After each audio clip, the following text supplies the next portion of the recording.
শনিবার সকাল ১১টার দিকে কুমারখালী হাসপাতাল চত্বরে এই বৃক্ষরোপণ ও পরিচ্ছন্নতা অভিযান চালানো হয়।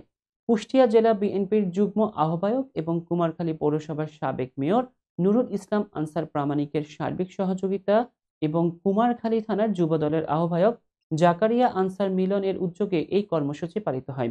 এ সময় অন্যান্যদের মধ্যে উপস্থিত ছিলেন উপজেলা যুবদলের আহ্বায়ক জাকারিয়া আনসার মিলন, ডাক্তার খালেক সাইফুল্লাহ সহ পৌরসভার কর্মকর্তা কর্মচারীবৃন্দ ও উপজেলা বিএনপির নেতৃবৃন্দ।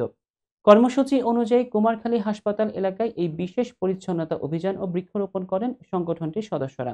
সংক্ষিপ্ত বক্তব্যে জাকারিয়া আনসার মিলন শহরবাসীর সহযোগিতা চেয়ে বলেন, একটা জিনিস মনে রাখবেন, হাজার হাজার কোটি টাকা জলাবদ্ধতা, পরিষ্কার পরিচ্ছন্নতার জন্য এবং মশা মারার জন্য খরচ করে জনগণকে সচেতন করতে না পারি, তখন এই নগরকে আপনি সুন্দর রাখতে পারবেন না।